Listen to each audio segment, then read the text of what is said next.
Hi, I'm Christine Benz from Morningstar.com. Many investors are quite reasonably confused about the tax treatment of their foreign stock fund holdings. Joining me to discuss that issue and to share a couple of tax-friendly favorites is Morningstar analyst Dan Sotiroff. Dan, thank you so much for being here. Hi, Christine.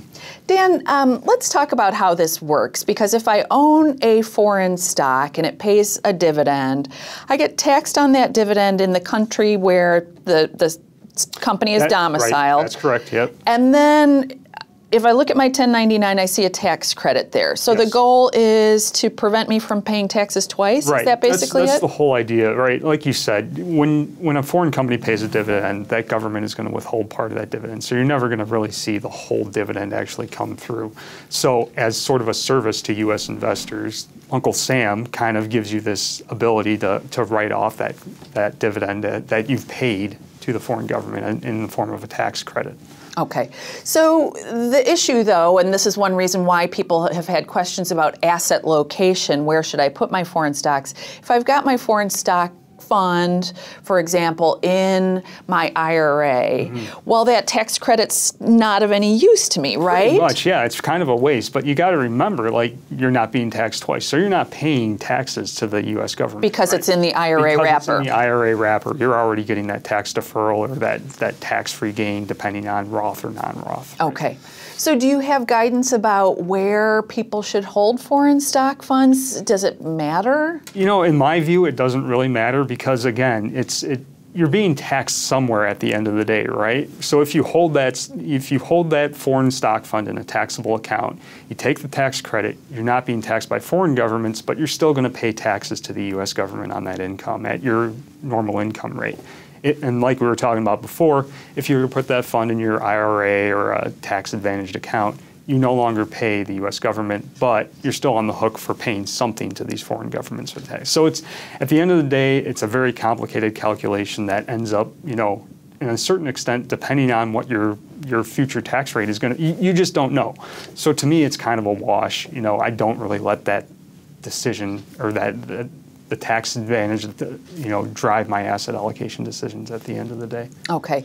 Nonetheless, if I hold a foreign stock fund in my taxable account, I probably do want to keep an eye on taxes, because one thing we know is that dividends have been a little higher overseas, certainly in recent years, than in the U.S., that's true. right? It's made them a little bit disadvantaged from a tax perspective, and that's been sort of a persistent characteristic of foreign stocks in general. It's caused a lot of people to kind of flock to foreign stocks a little bit because they offer higher yields, but again, none of that is really guaranteed to persist into the future.